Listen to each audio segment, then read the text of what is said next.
Jadi di sini kita perlu ngecek ya, menguji mutasi kasnya itu sudah sesuai atau belum dengan cara menggunakan rumus ini. Jadi saldo kas per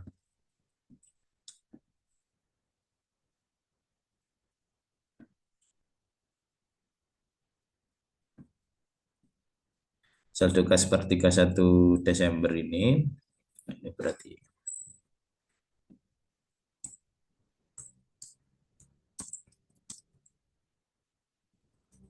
30 Juni.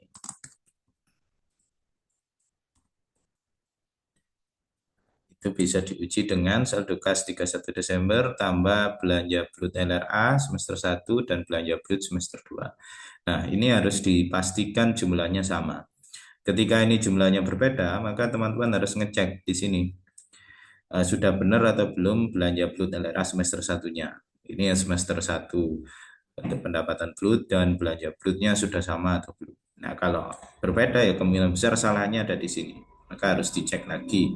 Ya. Terus ini kenapa kok hanya berdasarkan 31 Desember? Karena data LRA itu adalah satu semester mulai dari 1 Januari sampai 30 Juni 2024. Oke, itu kemudian untuk piutang juga sama, demikian diuji.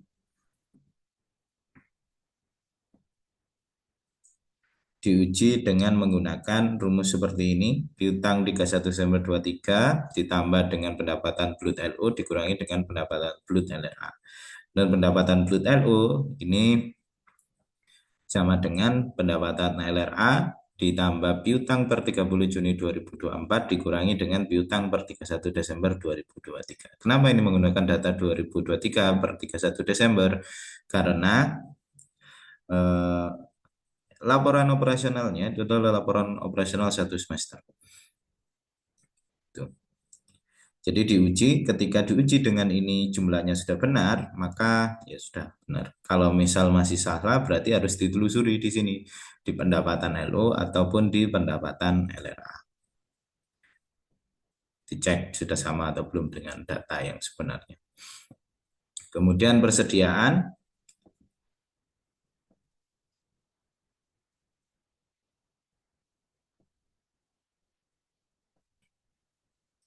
yang persediaan di sini juga rumusnya di sini diuji dengan penerimaan persediaan BLUT plus BUK, yang mana kalau BLUT plus BUK ini penerimaannya berasal dari belanja persediaan. Kemudian ditambah dengan penerimaan persediaan APBD dikurangi dengan beban persediaan.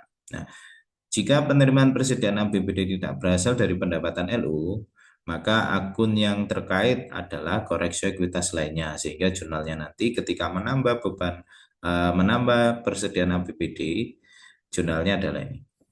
Debitnya persediaan dan kreditnya koreksi ekuitas lainnya. Nah, ini implikasinya apa? Berarti kalau di form LK semester ini langsung menambah jumlah persediaan, artinya langsung dimasukkan di mutasi tambah, terus nanti di koreksi ekuitas lainnya ditambahkan sebesar penambahan persediaan. Sehingga balance. Jangan hanya dimasukkan di sini, tetapi di sini tidak dimasukkan. Nah, kalau tidak dimasukkan pasti tidak akan balance. Itu kalau penerimaan persediaan APBD tidak dicatat sebagai pendapatan LU.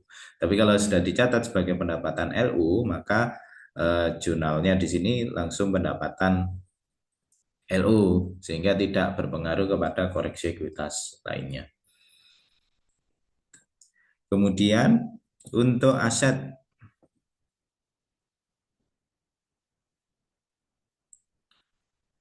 ini nanti untuk semuanya ya, tanah, gedung, bangunan, JIJ, peralatan dan mesin per 31 Desember ini penerimaan bisa diuji dengan rumus seperti ini. Jadi saldo akhir per 31 Desember ditambah dengan belanja modal semester 1 tahun 2024 dikurangi dengan penerimaan aset APBD semester 1. Ditambah ya, ditambah terus dikurangi jika ada reklasifikasi atau reklasifikasi keluar aset tetap.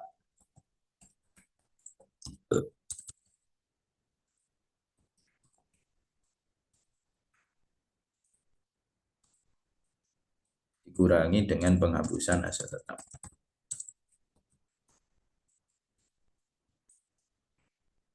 Jadi pastikan angka-angka yang masuk di sini, kalau belanja modal berarti kan harus sama dengan belanja modal DLRA. Kemudian penerimaan aset APBD juga harus sama dengan penerimaan aset APBD di koreksi ekuitas lainnya. Itu harus sama. Sehingga kalau jumlahnya ini berbeda, maka cara menelusurinya adalah di bagian sini, belanja modal dan penerimaan aset atau reklasifikasi atau penghapusan. Kemudian untuk akumulasi penyusutan, ini kalau datanya tersedia ya. Kalau datanya tidak tersedia maka tidak perlu dihitung. Disamakan saja dengan periode sebelumnya.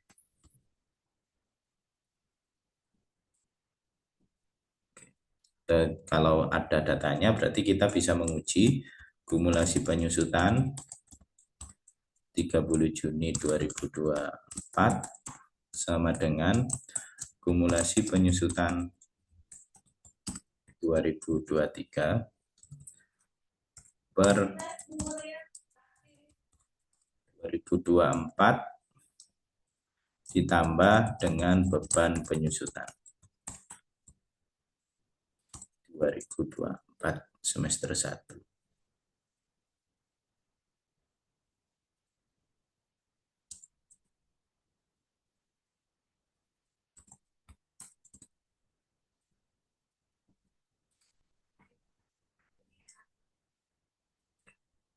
Terus setelah itu utang usaha, ini sebenarnya juga tidak terlalu susah ini.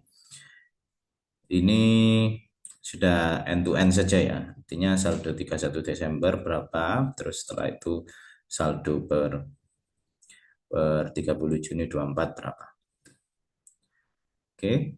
Nah, kalau semua mutasi tadi sudah teruji benar, maka bisa dipastikan angkanya harusnya sudah balance. Seperti itu.